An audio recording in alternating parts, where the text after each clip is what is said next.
우리 서로 이렇게 한번 인사했으면 좋겠습니다. 승리하셨습니다. 이렇게 한번 서로 인사해 주세요. 시작. 승리하셨습니다. 아주 시게 얘기하세요. 승리하셨습니다. 한 번 더. 시작. 승리하셨습니다. 승리하셨습니다. 우리가 예배로 부응하는 교회라는 제목을 가지고 송구영신 예배를 드렸는데, 많은 사람들이 지금 예배를 포기했지만 여러분들 예배 선택하신 겁니다. 승리하셨습니다. 저는 그것을 믿습니다. 이거 별거 아닌 것 같죠? 별거 아닌 것 같아 보이지만 이 작은 말씀 하나하나를 기억하면서 하나하나 해 나가는 것이 오늘 제가 말씀드릴 형통이기 때문에 그렇습니다. 오늘 우리의 삶 가운데 이 1월 1일인데 2025년에 우리 삶 가운데 분명히 하나님께서 형통의 복으로 함께 하실 것입니다.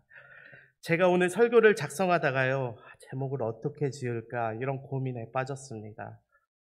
형통한 요셉이라고 지을까, 아니면 요셉의 형통함이라고 지을까, 이거 두 가지 중에서 굉장히 고민이 많이 되었던 거죠. 이렇게 제가 고민이 자꾸 되다가 왜 이런 고민을 자꾸 했냐면, 사실 우리가 성경 인물들을 보면요, 그 인물들이 머리 기억 속에 강하게 남잖아요. 그 인물들이 정말 어떠한 행동이나 어떠한 무언가로 인하여서 우리의 머릿속에 이 인물들에 대해서 강하게 남는 것이 사실입니다. 그러니까 이런 거죠. 믿음의 조상 아브라함, 뭐 당대의 의인 노아, 그리고 뭐 힘이 센 삼손, 그런 겁니다. 마치 하나님께서 허락하신 그것들이 이 사람을 꾸며주는 말이 되어지는 것 같습니다. 형용사라고도 하죠. 뒤에 나오는 이 사람을 명사를 꾸며주는 말이 되어버리는 게, 저는 좀 성경을 읽고 묵상하면서 좀 마음에 걸림이 있었습니다. 그래서 저는요, 반대로 요셉이라는 사람이 형통함이라는 말을 꾸며주게 하고자 이렇게 요셉의 형통함이라는 제목을 지어봤습니다. 이게 성경이 드러내고자 하는 바이기 때문에 그렇습니다. 하나님께서는 이 본문에서 요셉만 강하게 드러나는 것을 원치 않으세요. 누구나 이 형통함으로 살아갈 수 있음에 대해서 분명히 이 성경을 통하여서 우리에게도 이야기하고 계시기 때문에 그렇습니다. 요셉이 그랬던 것처럼, 요셉이라는 그릇이 형통함을 담았던 것처럼 우리의 그릇 가운데에서도 하나님의 형통함을 분명히 담을 수 있기 때문이죠. 그래서 결국 그 알맹이는 하나님께서 주신 형통함이라는 것입니다. 오늘 성경은 요셉 이야기를 통해서 이 형통함에 대해서 이야기하고 있습니다. 그럼 사랑하는 우리 개신교회 성도님들, 그럼 형통함, 이 형통이라는 게 도대체 뭘까요? 분명 저보다도 잘 알고 계실 거라 믿습니다. 이 형통에 대해서 이야기하자 하면요, 대부분 이런 것들이 머릿속을 스쳐 지나갈 겁니다. 일이 좀 잘 풀리는 것, 또 삶에 있어서 뭔가 문제가 없는 것, 또한 고단하지 않은 것, 또한 내 삶이 평안한 것, 또한 내 삶이 안락한 것, 이러한 것을 가지고 우리는 형통하다라고, 뭐 일이 잘 되는 것, 이런 것들을 가지고 형통하다라고 이야기할 수 있습니다. 근데 그게 아예 또 틀린 말은 또 아닙니다. 하지만 성경이 말하고자 하는 그 형통함이 100점이라고 한다면, 이 같은 대답만 한다면 100점이다라고 이야기하기는 조금 어려움이 있는 것 같습니다. 원어적으로요, 이 형통에 대해서 두 가지 의미를 내포하고 있습니다. 하나는 뭐냐면요, 목적지까지 나아가는 것입니다. 내가 원하는 골, 내가 원하는 그 목적지까지 명확하게 나아가는 것을 형통이라고 이야기하죠. 그리고 둘째는 그 목적지까지 나아가는 데 있어서 내가 성장하는 겁니다. 내가 그 목적지까지 나아가면서 내가 점점 그 목적지에 이를 만한 사람으로 성장해 나아가는 것이죠. 그것이 바로 이 형통이 가지고 있는 두 가지 의미입니다. 자, 그러면 우리가 오늘 요셉의 이야기를 볼 텐데, 이 요셉은 과연 형통할까요? 라고 제가 물어볼 때에 우리는 이러한 생각이 들 것 같습니다. 성경에서 형통하다고 하니까 형통하겠지라고 여길 수 있지만 문제는 그것입니다.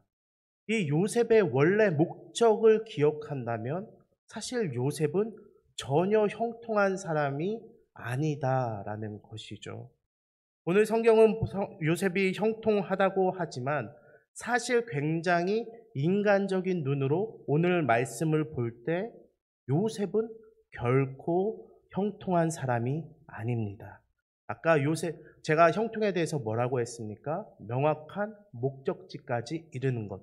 그 미션을 명확하게 수행하고 성공하는 것에 대해서 제가 형통이라고 했는데 사실 아버지 품에 있었을 때 그가 아버지의 품을 떠나 나왔을 때에 요셉의 목적이 있었습니다. 요셉의 목적이 무엇입니까? 그것은 아버지께서 이야기하신 것처럼 형들의 안부를 물어서 안전히 내려와 그 아버지께 형들이 어떠한 상태인지 전달하는 것이 그의 목적이었습니다. 그렇지 않습니까? 근데 요셉은 어떻게 되었나요? 돌아오지 못했습니다. 그 목표를 완수하지 못했어요. 그는 형들이 반겨줄 줄 알았지만 형들이 그를 붙잡았고 또한 그를 벗겼으며 구덩이에 내던졌습니다. 그리고 이스마엘 사람에게 팔려가서 결국에는 아버지의 집이 아닌 전혀 다른 곳으로 지금 이주하게 되어서 어떻게 집에서 아버지 다음으로 사랑받던 존재였던 이 요셉이 지금은 완전 이방 나라에서 종이 되어버린 것입니다. 형통과는 전혀 관계가 없는 인생을 지금 살아가고 있는 것이죠. 그러나 요셉은 비로소 그곳에서 모든 것을 다 잃고서야 이 형통에 대해서 깨닫게 됩니다. 2절 말씀에 적혀 있는데요. 우리 같이 2절 말씀 한번 읽어보도록 하겠습니다. 시작. 여호와께서 요셉과 함께 하심으로 그가 형통한 자가 되어 그 주인 애굽의 사람의 집에 있으니. 아멘. 그가 형통한 자가 되었는데 언제 그렇게 되었냐면 여호와께서 요셉과 함께 하실 때. 이 말은 무엇이냐? 이제서야 하나님께서 요셉과 함께 한다는 의미가 아닙니다. 하나님께서는 이미 요셉에게 꿈을 통하여서 그가 어떻게 나아가야 될지에 대해서 어떠한 상황이 미래에 이루어질지에 대해서 목적에 대해서 목표에 대해서 이야기해 주지 않았습니까? 결국 여호와께서 요셉과 함께 하신다라는 것을 깨닫는 겁니다. 요셉이 그것을 이 애굽에 와서야 깨닫게 된 것이죠. 모든 것을 다 잃고 아버지의 품을 떠나게 되고 자신의 그 채색 옷이 벗겨지게 되고 그리고 자신의 힘이 아니라 누군가에 이끌려 애굽의 누군가의 종이 되었을 때 그는 형통에 대해서 깨닫게 되었습니다. 아, 하나님께서 나를 인도하셨구나라는 것을 그제서야 깨닫게 된 것이죠. 2025년 예배로 부응하는 다음 세대라는 주제를 가지고 모든 다음 세대가 함께 합니다. 근데 그 예배의 주제는 성품을 가지고 우리가 나아갑니다. 예배를 통해서 내가 의지하고 맞다 여기던 그런 세상적 가치들을 다 내려놓고 하나님의 성품을 배워서 진정한 부흥을 맛보길 원하는 것이 우리 다음 세대가 2025년도에 예배를 통해서 이뤄나가야 될 일들이죠. 근데 우리 부모님들이나 우리 믿음의 교사분들이 분명히 알아야 할 것이 있는데 아이들의 반응은 분명히 이럴 것이다 라는 것이죠. 저는 우리 청년들이나 다음 세대 아이들이 아마 이러한 말을 들으면 이렇게 반응할 것 같다. 또한 세상에서는 아이들에게 이렇게 할 것 같다. 또 믿음의 부모더라도 아이들에게 좀 이렇게 이야기해 줄 거다라는 생각들이 있습니다. 그게 뭐냐면 근데 왜 하나님에 대해 내가 알아야 돼? 엄마, 아빠, 왜 내가 하나님에 대해서 알아야 해? 어차피 하나님처럼 될 수 없잖아. 하나님과 나는 전혀 다른 존재잖아. 저희 주제가 성품입니다. 그래서 오히려 세상에서 공부하거나 경험하는 것을 통해서 나를 더 알아가야 되는 거 아니야? 왜 예배를 통해서 하나님의 성품을 우리가 알아가야 되는 거냐고 라고 우리 아이들이 분명히 질문하지 않을까. 저는 그 커리큘럼들을 보면서 그러한 생각들을 들었습니다. 그러나 우리 믿음의 부모들이나 또한 선배님들께서는 그러한 아이들의 말에 설득당하시면 안 됩니다. 나를 알기 위해서는요, 진정한 나를 알기 위해서는 세상이 아니라 하나님을 더 알아가야 하기 때문에 그렇습니다. 제가 PPT를 하나 준비했는데요. 하나 띄워주시겠어요? 자, 나라는 존재가 이 땅 가운데 있다고 한번 생각을 해 봅시다. 근데 사실 이 뭔가 그림은 틀린 그림입니다. 왜냐하면 나라는 존재는 스스로 존재하는 사람이 아니잖아요. 우리는 지음을 받았잖아요. 그리고 그 지으신 분께서 자신의 형상과 그 모양대로 우리와 관계 있게 지으셨잖아요.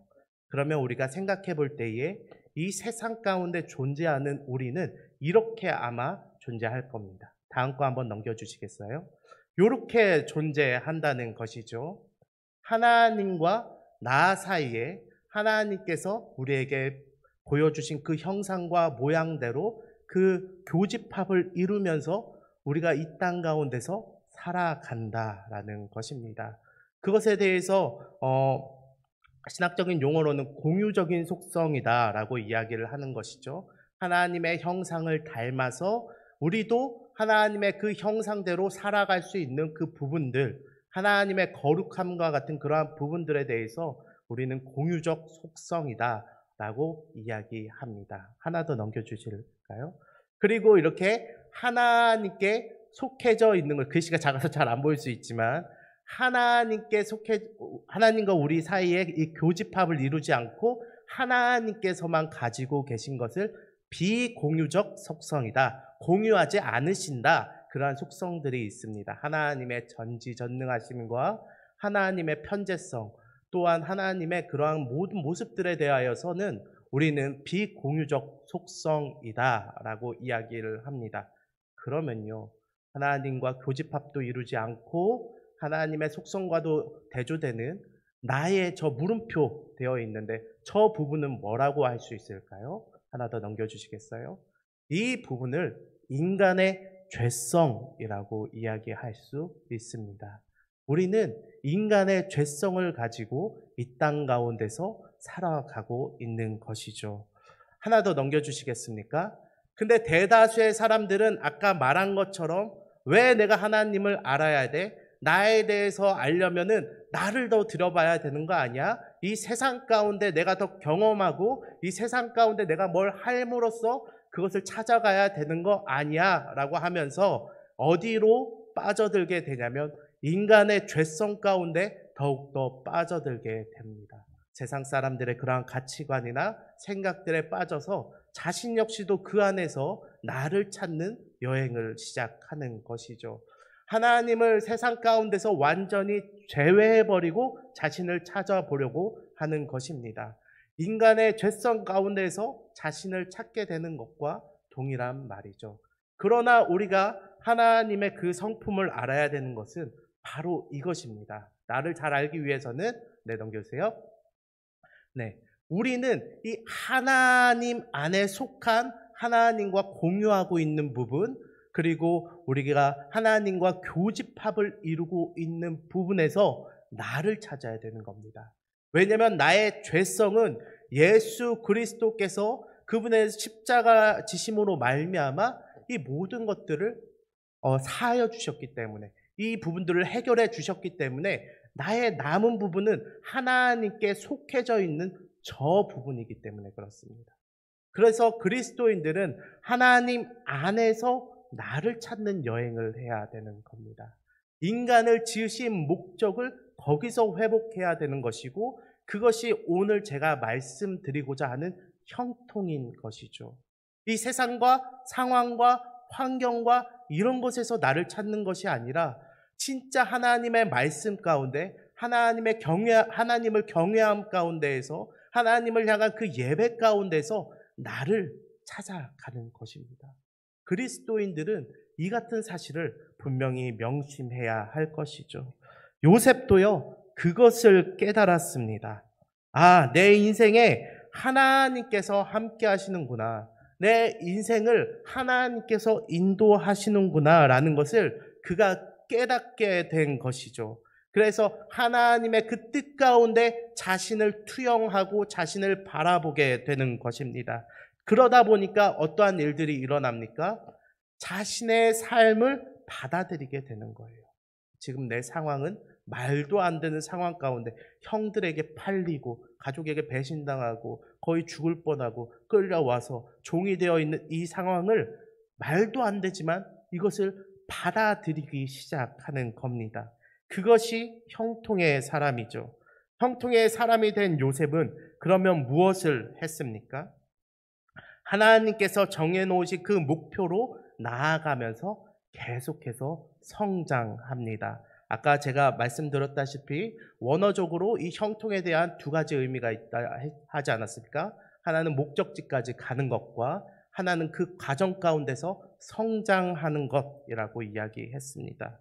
그래서 단순히 몸만 자라는 것이 아니라 하나님의 사람으로서 매 삶 가운데 이해되지 않더라도 성실해지고 성숙해져 가는 것입니다. 이렇게 지혜로운 사람이 되어져 가는 것이죠. 요셉을 이스마엘 사람에게서 산 이 보디발 장군, 애굽의 장군도 이것을 보면서 그것을 느꼈습니다. 3절을 보니까 이렇게 이야기하는데요. 그의 주인이 여호와께서 그와 함께 하심을 보며 또 여호와께서 그의 범사에 형통하게 하심을 보았다라고 성경은 기록하고 있습니다. 이렇게 요셉과 같이 형통한 사람은요, 주변에 본인이 원하든 원치 않든 영향력을 끼치게 되어 있습니다. 그리고 다른 사람들로 하여금 그를 신용하게 만드는 것이죠. 그가 입술로만 그 자신의 주인에게 복음을 떠들었기 때문에 하나님 이런 분이십니다. 이렇게 했기 때문에 그 주인이 요셉을 이렇게 받겠습니까? 그렇지 않습니다. 그리스도인으로서 이 영향력을 미친다는 것은요, 입술로 고백하는 것보다 삶으로 살아내는 것이 더 중요하기 때문에 그렇습니다. 그것을 알고 자신의 삶을 통하여서 자신이 누구를 섬기는 자인지 또한 어떠한 형통의 삶으로서 지금의 상황을 받아들이고 성실히 나아가는지 그는 자신의 인생을 통해서 자신의 열심을 통해서 그것을 보였다라는 것입니다. 3절에서 보니까 들음으로써 그 주인이 깨달았다고 이야기하지 않고 그와 함께 하심을 보았다라고 이야기하고 또 범사에 형통하게 하심을 보았다라고 분명히 이야기합니다. 이것을 통해서 요셉이 자신의 상황 가운데서 정말 형통의 삶을 어떻게 살아냈는지 우리는 알 수가 있습니다. 저 역시도 이러한 경험들이 있습니다. 저 역시도 사실 이 결혼이 힘든 사람이었어요. 왜냐하면 제가 살면서 연애를 몇 번 해봤겠습니까? 많이 해봤을 수도 있겠지만 저는 딱 한 번 해봤습니다. 연애를. 저희 아내랑 딱 한 번 해봤습니다. 저희 아내를 고1 때부터 알고 지냈고 그리고 제가 대학교 갈 때 처음 아내를 사귀었습니다. 근데 군대 전역할 때쯤에 제가 헤어졌습니다. 헤어진 이유가 이거였습니다. 제가 다른 사람이 생겨서 그런 게 아니라 뭔가 내 인생이 너무 답답한 거예요. 참 그 나이 때 제가 참 혈기가 넘치고 뭐든 할 수 있을 것 같으니까 뭔가 그 여자친구가 걸림돌이 된다고 굉장히 제 안에서 느꼈던 것 같습니다. 이런 말 하면 속으로 저 욕하실 것 같은데 그때의 저는 그랬습니다. 굉장히 혈기가 넘치고 뭐든 할 수 있을 것만 같았습니다. 제 꿈을 그러다 보니까 이 땅 가운데서 찾으려고 했던 것이죠. 근데 제가 28살에 다시 아내를 만났습니다. 그동안에는 연애를 안 하다가 제가 28살에 비로소 제가 말씀을 깨닫고 정말 아내를 다시 만나게 되었습니다. 왜 그러냐면 그때도 당시에도 제가 뭐 성경을 안 읽고 그러진 않았습니다. 성경 저는 진짜 미친 듯이 봤어요, 그 당시에. 왜냐하면 저의 인생이 너무나 힘들었었던 때라서 저희 집안이 모두 망하고 막 그 뭐 진짜 사람이 잘 수 없는 곳에서 자고 길바닥에서 자다가 일어나서 뭐 어떻게든 알바 밤새고 또 다음날 학원 가고 혼자서 이렇게 대학교도 마무리해 보려고 했는데 또 저희 아버지가 그 당시에 굉장히 좀 우울함이 있어 가지고 저한테 돈을 요구하고 그런 바람에 제가 대학교도 졸업하지 못했던 그러한 상황들이 있었거든요. 근데 이제 제가 28살 때 깨닫게 된 거죠. '아 내 인생이 하나님 앞에 놓여 있구나.'라는 것을 그때 당시에 제가 이제 깨닫게 됩니다. 그래서 제가 그 수용하기 시작했어요, 제 삶에 대해서. 예전에는 한동안 일주일 동안 밖에 나가지도 않고 집안에 이렇게 멍하니 있으면서 '나는 왜 사는 건가?' 이렇게 생각했던 적이 있지만 제가 그것을 벗어내고 말씀 가운데서 하나님의 말씀과 하나님의 인도하심이 있음을 그제서야 보게 된 것이죠. 제 꿈을 쫓게 된 것이 아니라 하나님께서 꾸시는 꿈을 바라보게 된 것입니다. 그래서 제가 28살에 아내를 다시 만날 때 이렇게 이야기했습니다. "우리 다시 만나면 아무래도 결혼을 약속해야 될 것 같다." 28살 다시 만나는데 결혼 약속해야 되지 않겠습니까? 그래서 이제 장인 장모님을 만나 뵙게 되었습니다. 장인 장모님께서 저를 만나러 오시는데 그 마음이 기뻤을까요?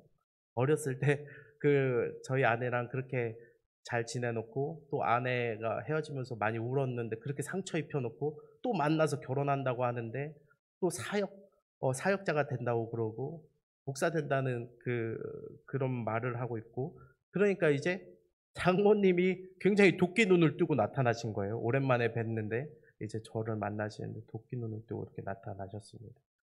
근데 이제 제가 그 앞에서 무슨 말 하겠습니까? 뭐 제가 이제는 뭐 물도 안 묻히고 뭐 이렇게 살겠습니다. 아니요, 그런 말 안 했습니다. 저는 말씀을 전했습니다. 말씀이 나를 어떻게 바꿨는지, 나는 내 인생을 어떻게 하나님 앞에 드리고 있는지, 그것에 대해서 이야기했어요. 마치 하나님 앞에서 나의 지난 모습들을 고해성사하듯이 장모님한테서 그 이야기를 했습니다. 그래서 감사하게도 결혼하게 된 것이죠. 그러다 보니까 이제 막상 그렇게는 했지만 대학은 졸업하지 못했지. 일은 해야 되지 돈은 없으니까. 그리고 또 신학생이 되려면 신대원에 또 입학은 또 해야 되지. 그리고 또 결혼하겠다 했으니까 결혼 준비는 해야 되지. 이거 1년 만에 할 수 있겠습니까? 하나님께서 도우시니까 그때 되더라고요. 저는 절대 성실한 사람이 아닙니다. 저는 성실한 사람이 아닌데 그때 그냥 하나하나 뭐 어떻게 되든 해 보자. 차근차근히 하면 하나님께서 도와주시겠지 하기 시작했습니다. 그래서 낮에는 청원 경찰 일을 하고 그리고 또 이제 밤에는 이제 공부하면서 대학교를 마무리하고 온라인을 통해서 대학교를 마무리하고 또 대학원 공부를 해야 돼서 대학원 공부를 하면서 또 이제 결혼 준비를 해야 되니까 그 당시에 이제 결혼 준비도 같이 하면서 이렇게 하다 보니까 감사하게 다 이런 것들이 지나가는 것을 경험했습니다. 그러면서 제가 그런 것들을 느꼈죠. '아 내가 형통하게 하나님의 뜻대로 뭔가 지금 당장 극적인 변화를 노리는 것이 아니라 묵묵히 성실하게 한 걸음 한 걸음 살아가다 보니까 하나님께서 분명히 나를 인도하시는 대로 나를 두시는구나. 지금 나의 이러한 모습들도 내가 잘해서가 아니라 하나님께서 나를 그쪽으로 인도하셨구나라는 것을 깨닫게 된 것이죠. 또한 그 모습이 저희 장모님이나 저희 가족들이나 저를 아는 사람들에게도 그렇게 귀하게 비춰져서 영향력을 발휘했던 적이 저에게도 있습니다. 우리는 하나님을 경외하면 우리의 삶에서 행동에서 이러한 형통함이 드러날 수밖에 없다라는 것이죠. 그리고 요셉은 이 형통함을 시험받게도 됩니다. 보디발 장군의 아내가 요셉을 유혹하기 시작한 것이죠. 우리가 잘 알다시피 지난번에 제가 이 요셉에 대해서 이야기하기 전에 누구에 대해서 이야기했습니까? 요셉의 형이었던 유다에 대해서 이야기하지 않았습니까? 그가 음란에 대해서 얼마나 강하게 무너졌는지에 대해서 제가 설교했었습니다. 근데 그것과는 대조적으로 이 요셉이 이러한 음란에 대해서 어떻게 강하게 이겨내는지 우리는 분명히 알 수 있습니다.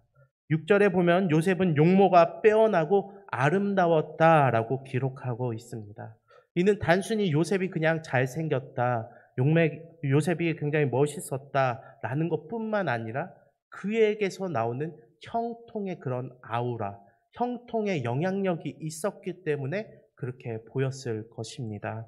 보디발 장군도 그것을 보았었죠. 그래서 보디발 장군도 이 영향력 때문에 자신의 모든 소유를 이 요셉의 손에 맡겼지 않습니까? 그것처럼 이 보디발의 아내는 이 영향력에 반해서 자신의 온 몸을 지금 요셉에게 맡기려 하는 것입니다.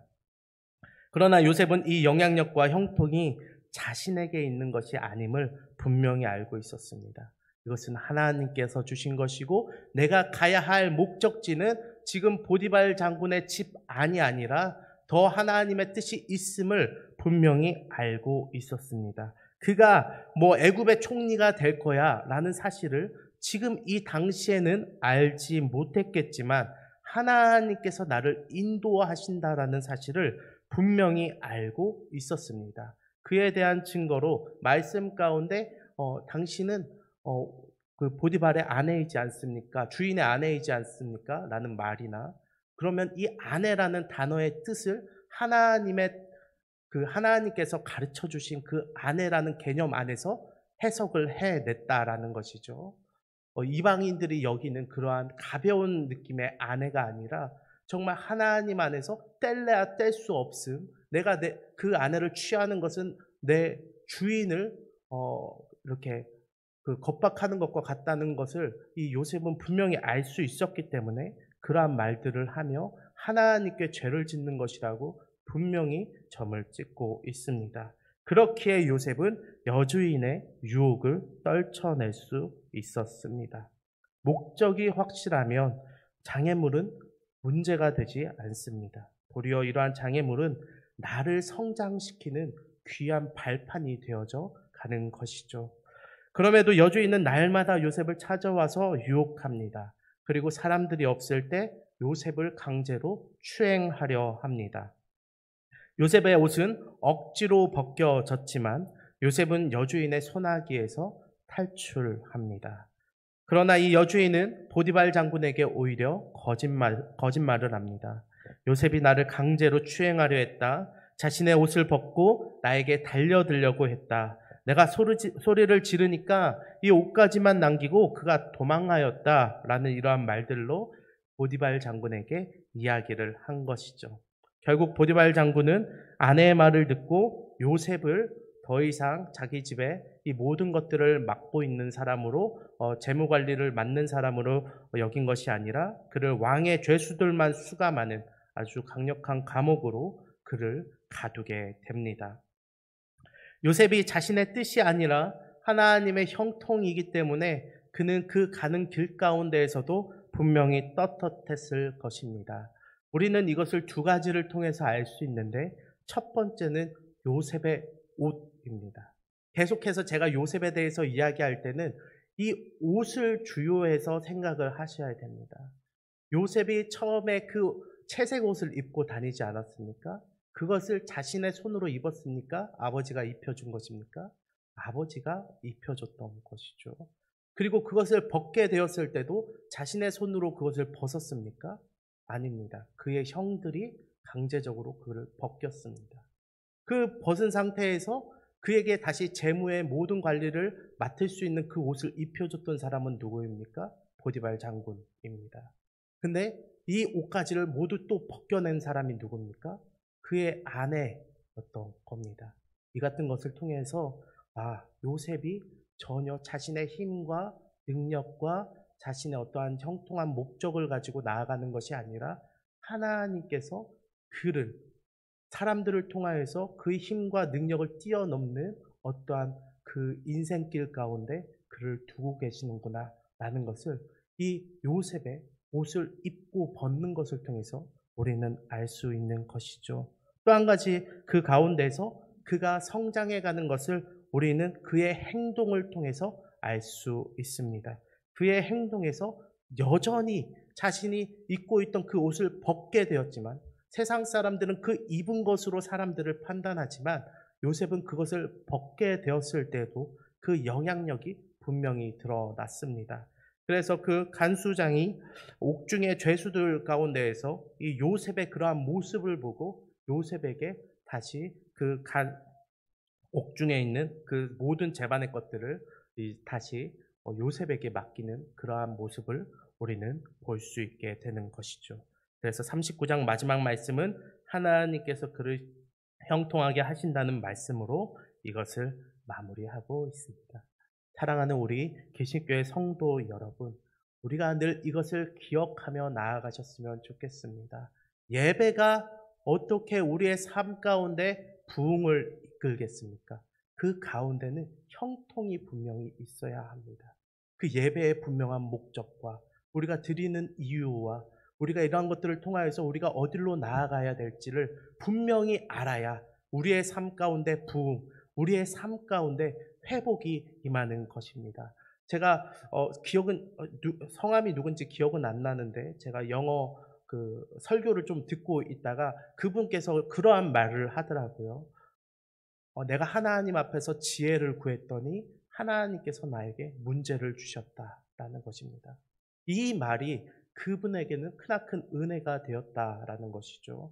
그것이 어떻게 우리에게 은혜가 되겠습니까? 하나님, 이러한 것들 해결해 주십시오. 우리가 기도하면서 또한 우리에게 이러한 지혜를 주십시오. 이러한 것들 이렇게 기도를 하는데 더 많은 문제들이 생겨난다면 우리가 어떻게 그것을 통해서 웃을 수 있고 하나님의 은혜를 바랄 수 있겠냐라는 것입니다.